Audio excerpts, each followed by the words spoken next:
مذہب کے بارے میں دو طرح کے نظریات پائے جاتے ہیں کہ مذہب جو ہے یہ ابتدائی ہے، یہ ارتقائی ہے۔ جو اہل مذہب ہیں وہ مذہب کو ابتدائی مانتے ہیں، جبکہ ملحدین جو ہے وہ مذہب کو ارتقائی مانتے ہیں۔ اس کا مطلب کیا ہے؟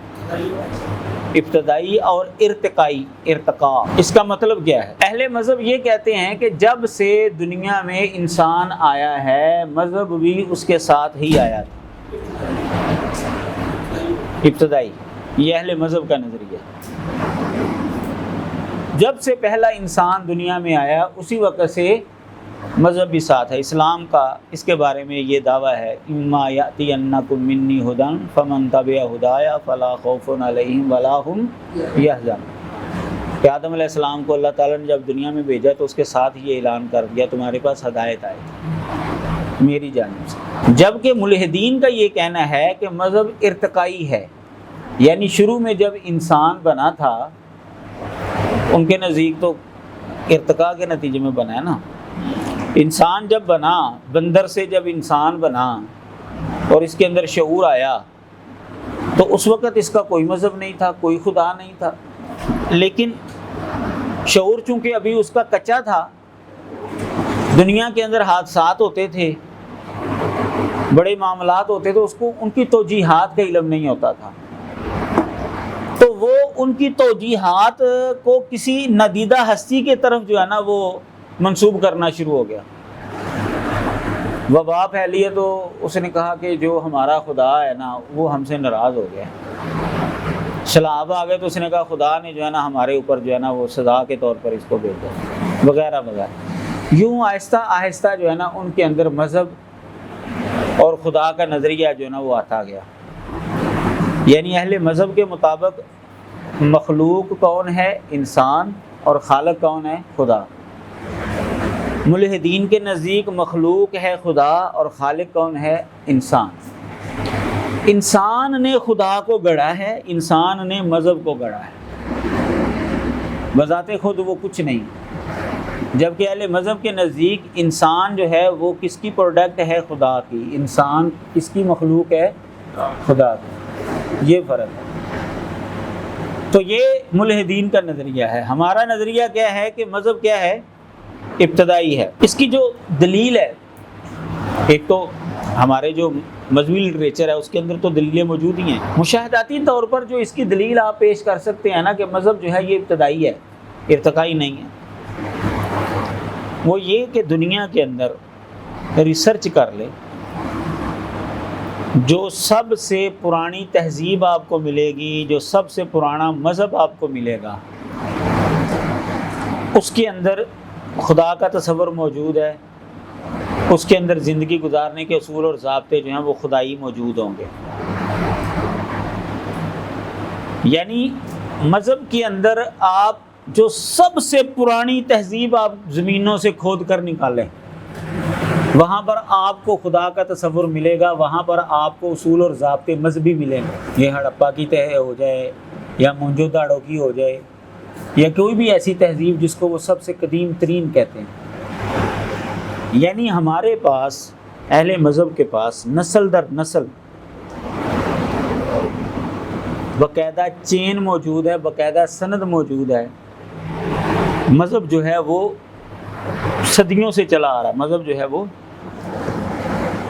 ملحدین کا جو نظریہ ہے، ہمیں کوئی قدیم معاشرہ بتا دیں جو نسل در نسل سے چلا آ رہا ہو، قدیم ہو اور اب بھی موجود ہو، جس کے اندر مذہب کو کہا گیا ہو کہ یہ بالکل جھوٹ ہے، خدا کا تصور یہ بالکل جھوٹ ہے، نبیوں کا تصور یہ بالکل جھوٹ ہے، کوئی ایسی تہذیب ہمیں بتا دی جائے۔ اگر یہ سچ ہے تو سچ تو وہ ہر زمانے میں کسی نہ کسی صورت میں موجود رہتا ہے۔ ملحدین جو ہے ان کے پاس کوئی سلسلہ سند نہیں۔ یہ کیا وجہ ہوئی کہ دنیا کے اندر جو جھوٹ ہے وہ ساری دنیا نے اپنا لیا اور جو سچ ہے اس کا کوئی بندہ ہی نہیں ملتا آپ کو؟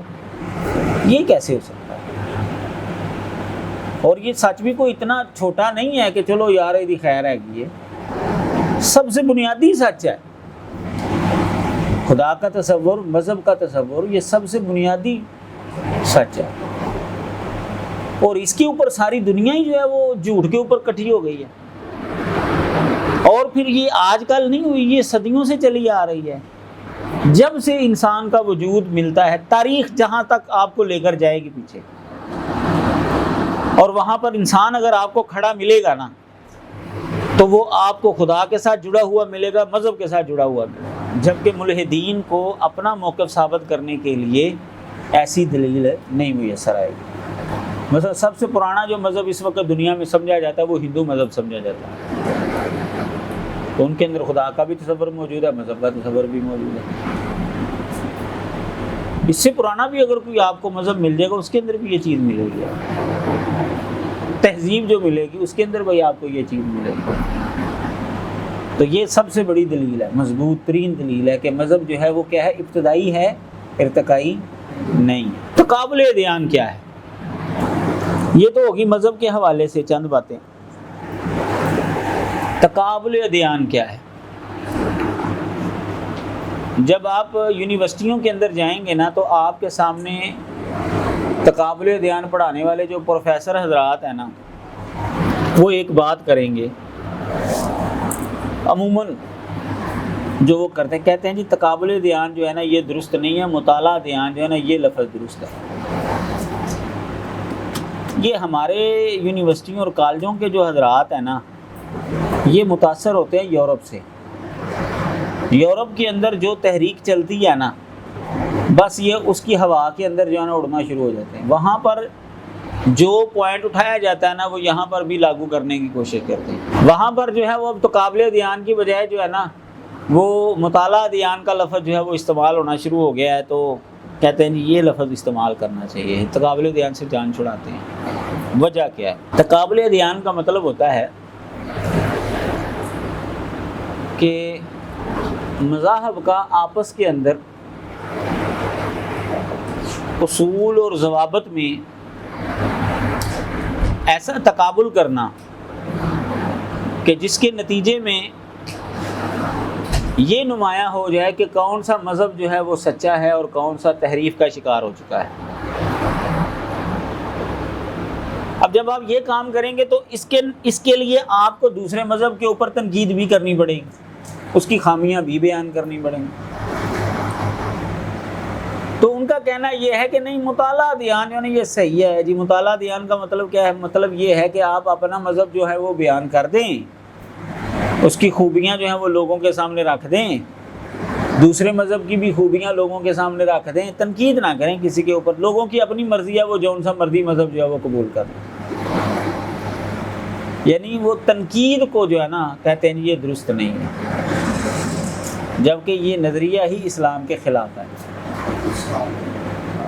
آپ دیکھیے کہ اللہ تبارک و تعالیٰ نے قرآن مجید کے اندر جہاں پر اسلام کا دفاع کیا ہے، یہ اسلام کی سچائی ثابت کی ہے، اور وہاں پر غیر اسلامی نظریات کے اوپر تنقید بھی کی ہے. کیا بتوں کے حوالے سے، شرک کے حوالے سے اللہ تعالیٰ نے مختلف مثالوں کے ذریعے تنقید نہیں کی؟ کیا یہودیت کے اوپر تنقید نہیں ملتی؟ عیسائیت کے اوپر تنقید نہیں ملتی؟ ان کی خامیاں بیان ہوئی ہیں، بتوں کی خامیاں نہیں بیان کی اللہ تعالیٰ نے. تو اسلام جو ہمیں طریقہ بتاتا ہے وہ یہ ہے کہ آپ اپنے مذہب کی خوبیاں بیان کریں، اور جو مد مقابل مذاہب ہیں ان کے اندر جو خامیاں پائی جاتی ہیں، ان کے اندر جو خرابیاں پائی جاتی ہیں وہ بھی لوگوں کے سامنے رکھیں، تبھی تو جا کر آپ اپنے مذہب کو سچا ثابت کر سکیں. اس لیے تقابل ادیان کا مطلب یہ صحیح ہے کہ ہم اپنے مذہب کی سچائی بھی رکھیں اور مد مقابل کی خامیاں بھی بیان کریں، اور جو ان کی طرف سے سوالات اٹھائے جا رہے ہیں آپ کے مذہب کے اوپر آپ اس کا جواب بھی دیں. تو ہم چونکہ مسلمان ہیں اس لیے ہم اسلام کا دفاع کریں گے. اس لیے ہمیں سب سے پہلے یہ بات ذہن میں رکھنی چاہیے تقابل ادیان کے لیے کہ اسلام سچا مذہب ہے. اسلام کیا ہے؟ اگر ہم ہی شکوک و شبہات کا شکار ہو گئے یا ہم ہی شکوک و شبہات کا اظہار کریں گے تو ہم اپنا مقدمہ کیسے لڑ سکیں گے؟ آپ کسی بھی وکیل سے پوچھ کر دیکھیں، کہ اگر آپ اپنے دلائل کے اوپر ڈاواڈول ہوں تو کیا آپ پورے کانفیڈنس کے ساتھ جج کے سامنے بحث کر سکتے ہیں؟ وہ کہے گا کبھی بھی نہیں۔ میں جج کے سامنے اسی وقت جو ہے پورے وزن کے ساتھ بات کر سکتا ہوں جب مجھے پورا یقین ہو کہ میرے دلائل جو ہیں وہ بالکل صحیح ہیں۔ اگر آپ اسلام کا دفاع کرنے کے لیے نکلے ہیں اور آپ کو یقین ہی نہیں کہ اسلام سچا مذہب ہے تو آپ کیسے مضبوطی کے ساتھ بات کریں گے؟ آپ تو خود شکوک و شبہات کا شکار ہو جائیں گے۔ اس لیے یہ مستشرقین کا اور ان سے متاثر لوگوں کا یہ کہنا یہ بہت بڑا دھوکہ ہے۔ وہ یہ کہتے ہیں جی اگر آپ تقابل کرنا چاہتے تو پھر آپ اپنے مذہب کو بھی ان کے لیول کے اوپر لائیں، یعنی جیسے آپ یہودیت کے بارے میں شک کر رہے ہیں، عیسائیت کے بارے میں شک کر رہے ہیں، آپ اسلام کو بھی اس لیول پر لا کر پھر آپ تحقیق کریں۔ یہ اسلام ہمیں اس کی ہرگز اجازت نہیں دیتا۔ اسلام جو ہے وہ سچا مذہب ہے، یہ یاد رکھے۔ پہلا اصول یہ ہے محقق کے لیے، تقابل ادیان کے اسٹوڈنٹ کے لیے، کہ وہ اسلام کو کیا مانے؟ سچا مذہب مانے، اور پھر اس کے دفاع کے لیے جو ہے وہ جو بھی کر سکتا ہے وہ کرے۔ دوسری چیز تقابل ادیان کے لیے، جو تقابل ادیان کے اسٹوڈنٹ کے لیے ضروری ہے، وہ یہ ہے کہ اسے اپنے مذہب کے بارے میں علم ہونا چاہیے، اپنے بنیادی ماخذ کے بارے میں وہ اس کو علم ہو، اور جہاں سے اسلام اخذ ہو رہا ہے، اسلام کی باتیں واضح ہو رہی ہیں، ان کو وہ ڈائریکٹ پڑھ سکتا ہو، یعنی اس کو قرآن حدیث کا علم ہو، قرآن حدیث کا علم ہو۔ ایک بندہ جو ہے قرآن حدیث کا علم ہی نہیں رکھتا تو وہ تقابل ادیان کرے گا تو وہ پھسل جائے گا، گمراہ ہونے کے چانس زیادہ ہیں۔ اگر گمراہ نہ بھی ہو فرض کریں تو وہ شرمندگی کا باعث ضرور بنے گا، کیونکہ جب آپ کسی کے اوپر تنقید کریں گے وہ آپ کے اوپر بھی سوال اٹھائے گا۔ یہ تو نہیں ہے نا کہ آپ عیسائیت والوں کے عیسائیت کے اوپر تنقید کریں، ان کے نظریات کے اوپر اعتراض کریں تو وہ آپ کے اوپر اعتراض نہ کریں، یہ تو ہو ہی نہیں سکتا۔ اب ایسے ساتھی جو کرتے کیا ہیں، کئی ایسے ساتھی ہیں فیس بک وغیرہ پر جو ہے وہ بڑی اچھی گفتگو کرتے ہیں عیسائیوں کے ساتھ، بڑا مطالعہ ہے ان کا، لیکن جب وہ اسلام کے اوپر حملہ آور ہوتے ہیں تو پھر بیچارے جو ہے نا وہ بھاگ جاتے ہیں۔ یہ ہمارے ساتھی، یا وہ ہم جیسے لوگوں سے رابطہ کر کے کہتے ہیں جی آپ چونکہ جانتے ہیں تو آپ اس کا جواب دیں۔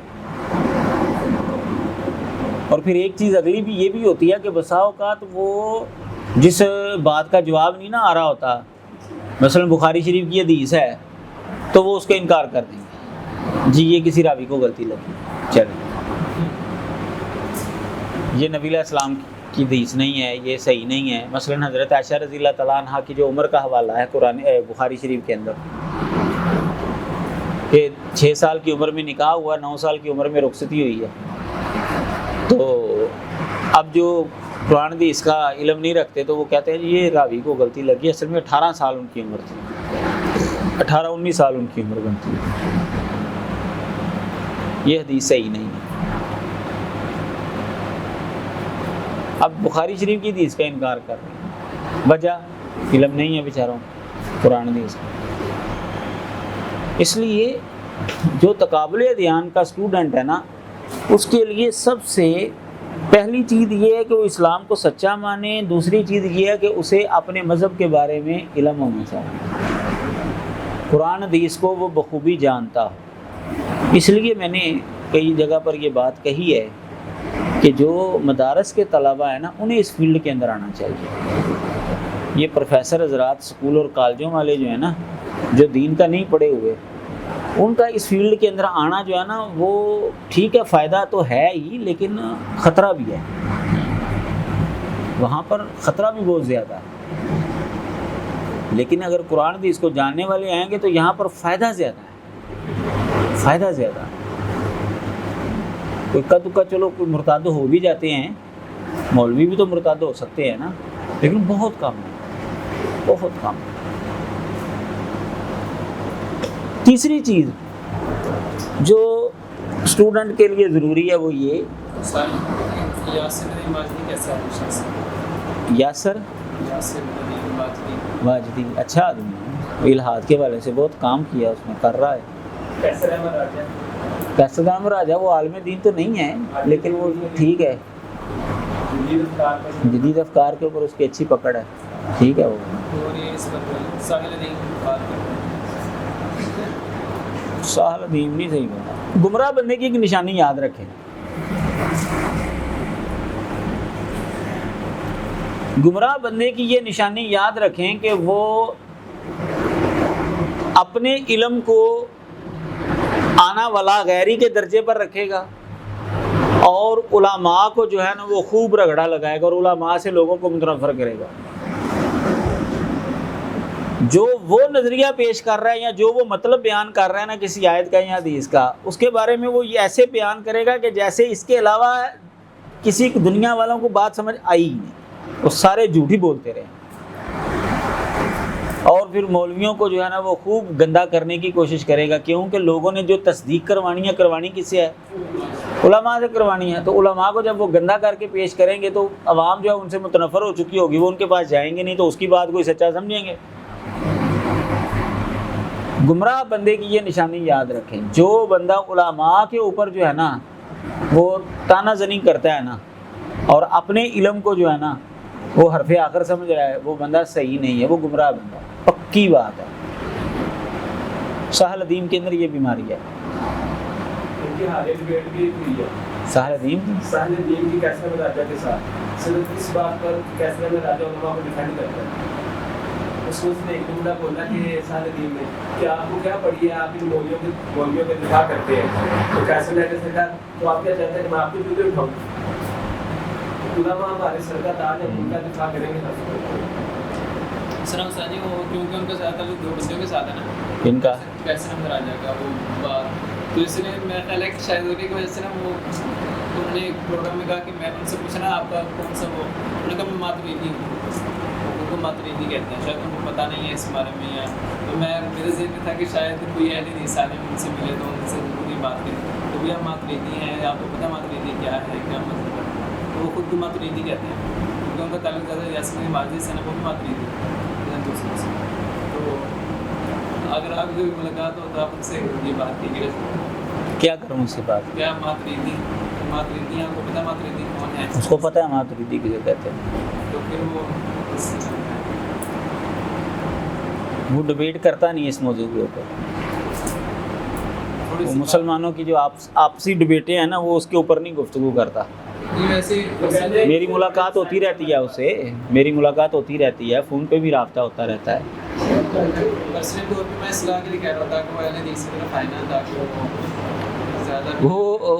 وہ اہل حدیث ہے کافی حد تک، اس اعتبار سے کہ اس کے سسرال اہل حدیث ہیں۔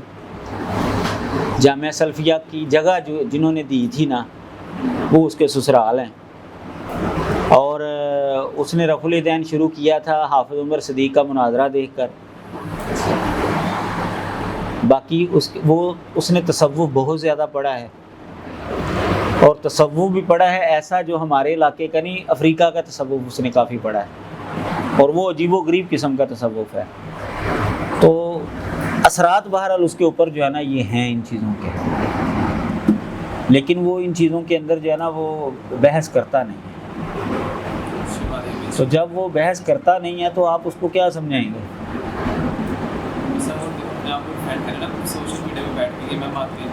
نہیں وہ ویسے کسی نے اس کو زبردستی اس کے منہ سے کہلوا لیا ہوگا، وہ عام طور پر یہ بات کرتا ہی نہیں ہے۔ مجھے نہیں پتا اس نے یہ کہا ماتریدی کا، پوچھ لوں گا میں ویسے تو۔ بہرحال وہ سب سے رہنمائی لیتا ہے، علماء دیوبند سے بھی لیتا ہے، اہل حدیثوں سے بھی لیتا ہے، سب سے وہ۔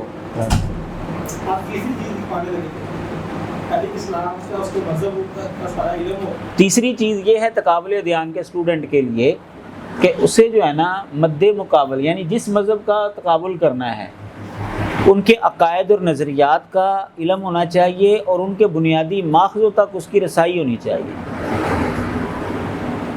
کیونکہ اگر آپ کو ان کے عقائد اور نظریات کا ہی پتہ نہیں ہے تو آپ کیسے تقابل کریں گے؟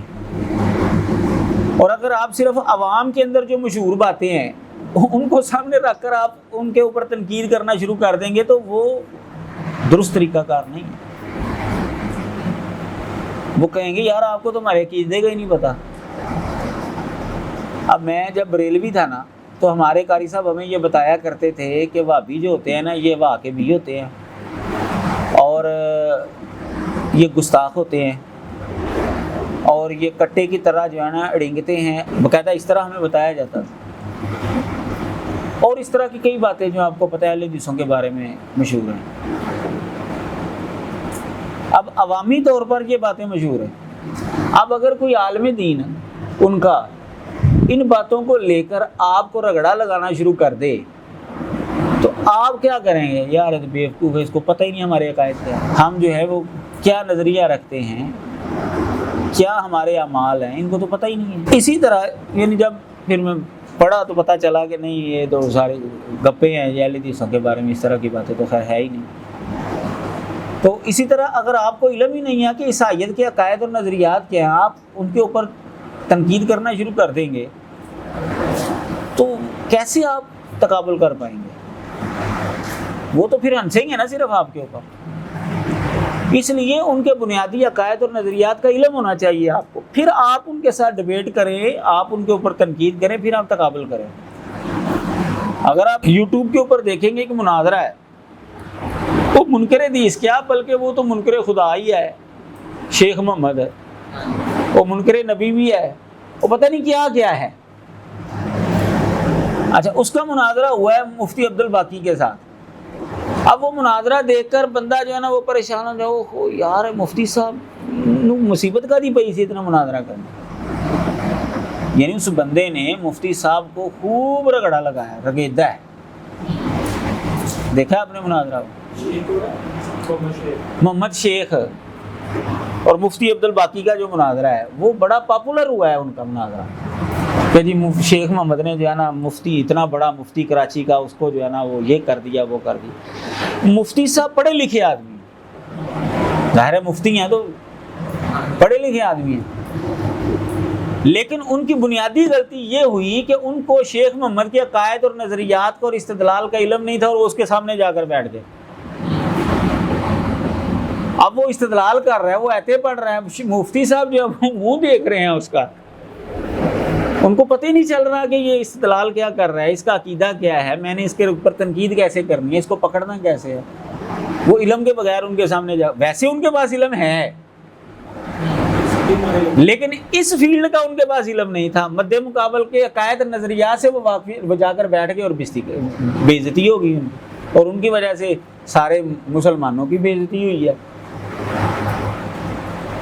یہ خرابی تھی ان کے اندر۔ امام ابن تیمیہ رحمہ اللہ کا قول پتہ کیا ہے کہ میں نے مد مقابل کے اوپر اس وقت تک تنقید نہیں کی جب تک میں اس کے استدلال کو اس سے زیادہ نہیں سمجھ پایا۔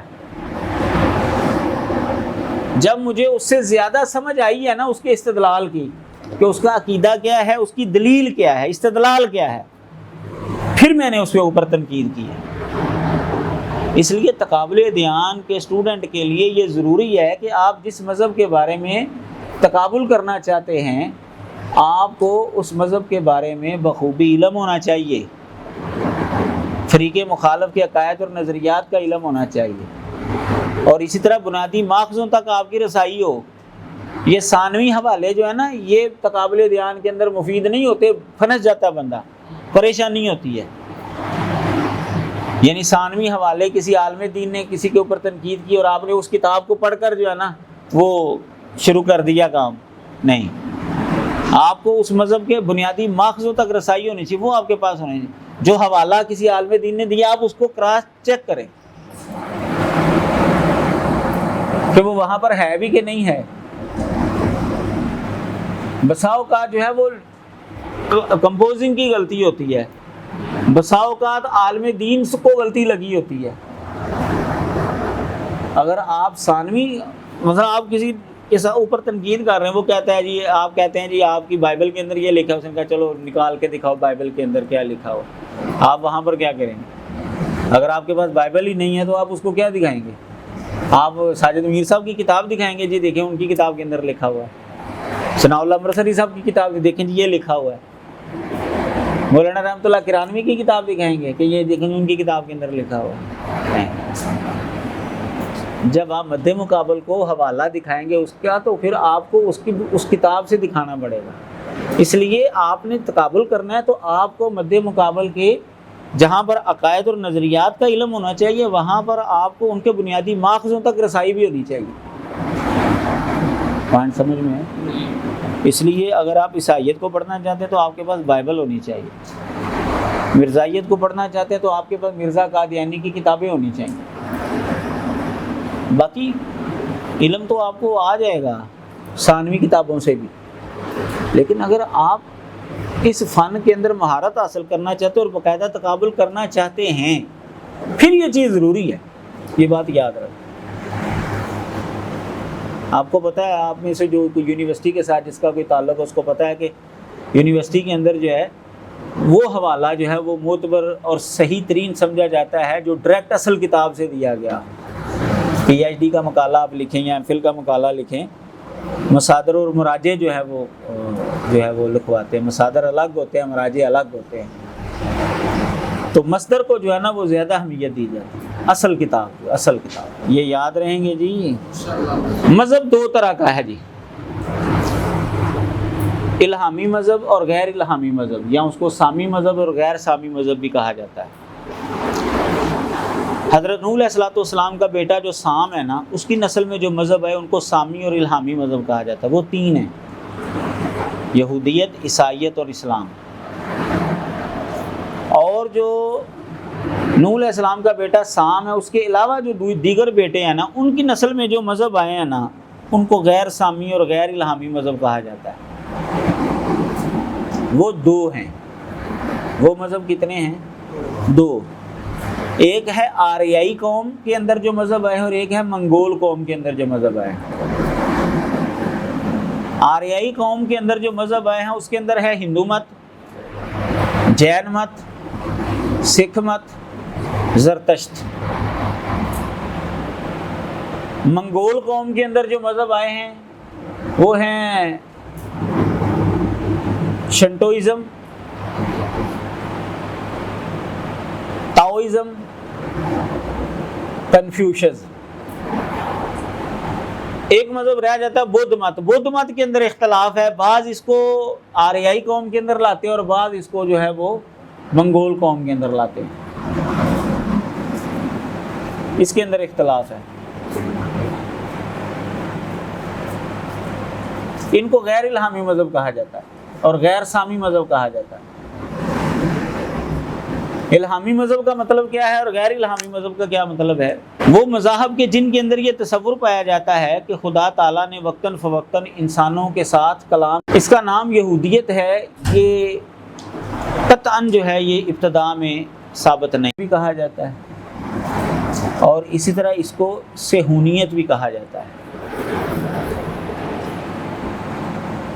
یہودا مذہب یا یہودیت اس کو کیوں کہا جاتا ہے؟ بعض اہل علم کا کہنا ہے کہ ہادہ یہودو کا معنی ہوتا ہے رجوع کرنا. انا ہدنا الیک قرآن مجید کے اندر آتا ہے. تو چونکہ ان لوگوں نے بچڑے کی جب پوجا کی تو پھر اس کے بعد رجوع کیا تھا، توبہ کی تھی، تو ہدنا کا لفظ استعمال کیا تھا انہوں نے.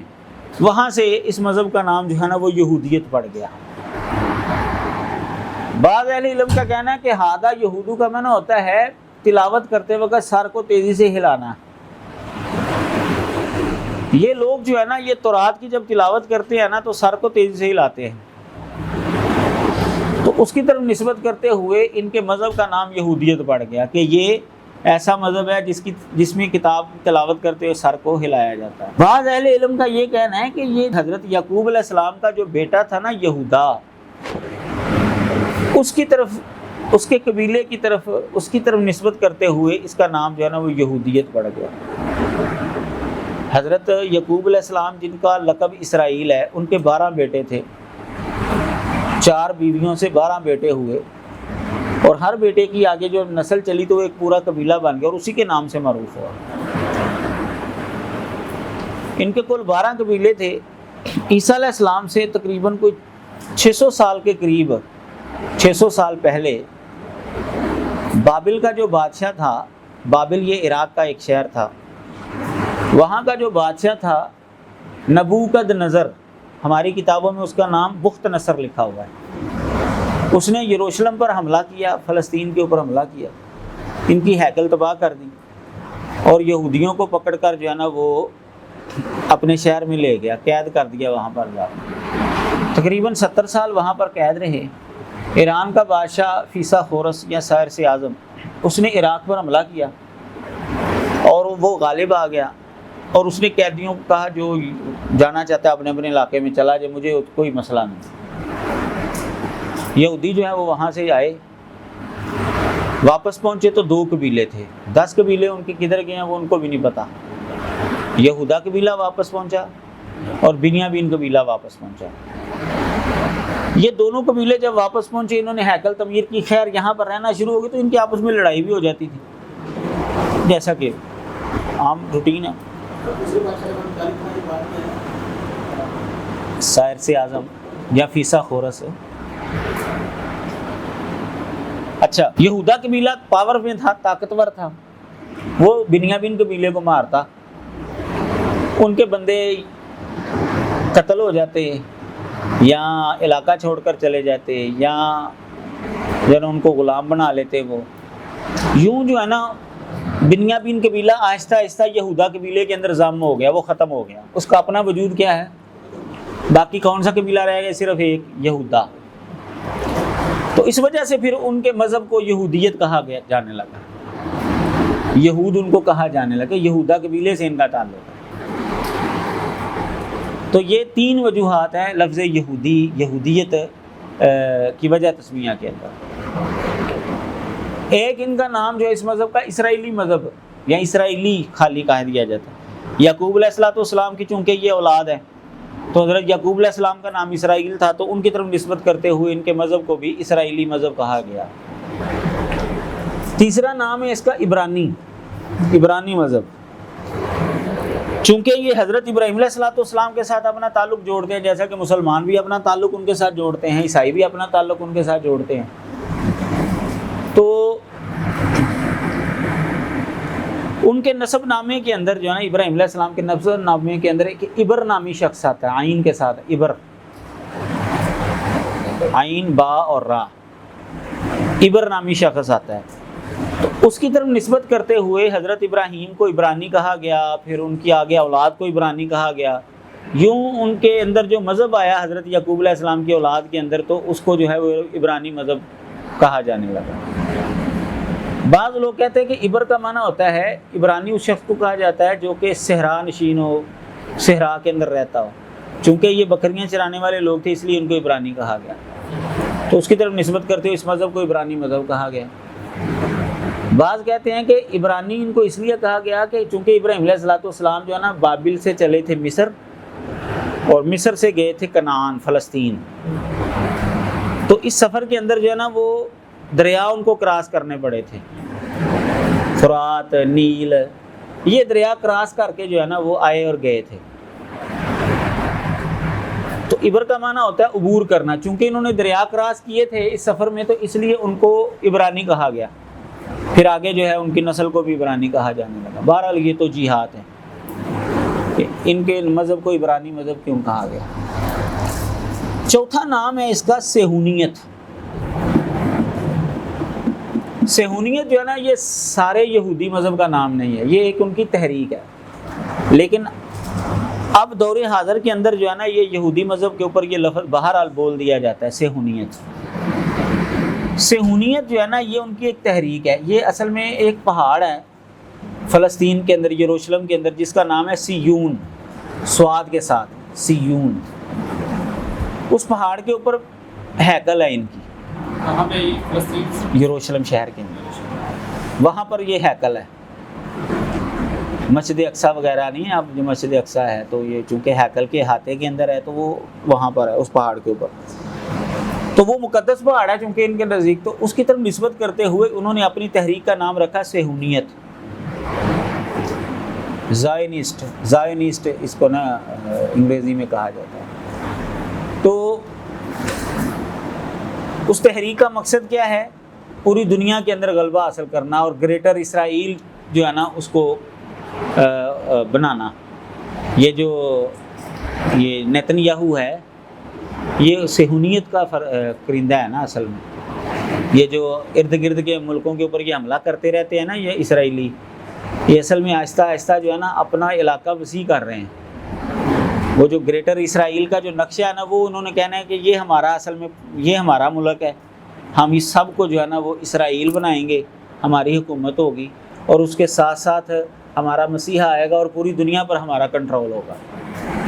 مسیح دجال آئے گا, آپ کو پتہ ہے حدیث کے اندر یہ بات موجود ہے, یہودی اس کے پیچھے چلیں گے اور مکہ مدینے کے علاوہ باقی پوری دنیا پر جو ہے وہ گھومے گا.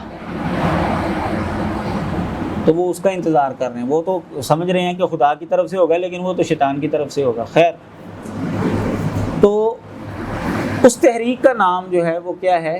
زائونسٹ یا صہیونیت. اس لیے یہ لفظ بھی ان کے اوپر بول دیا جاتا ہے. لیکن ہر صہیونی جو ہے وہ یہودی تو ہے لیکن ہر یہودی صہیونی نہیں ہے. جیسے ہمارے ہاں لشکر طیبہ تحریک جی جماعت الدعوہ ہے یا دعوت اسلامی ہے یا جماعت اسلامی والے, ہم یہ تو کہہ سکتے ہیں کہ یہ سارے مسلمان ہیں لیکن ہم یہ نہیں کہہ سکتے کہ سارے مسلمان لشکر طیبہ والے ہیں, سارے مسلمان جماعت اسلامی ہیں, ہم یہ نہیں کہہ سکتے. اسی طرح ہر صہیونی یہودی تو ہے لیکن ہر یہودی صہیونی نہیں. ہاں جی, یاد رہے گا اگلے ہفتے میں ان کے عقائد اور نظریات کے حوالے سے, ان کی عیدوں کے حوالے سے وغیرہ وغیرہ ہم وہ پڑھیں گے انشاءاللہ.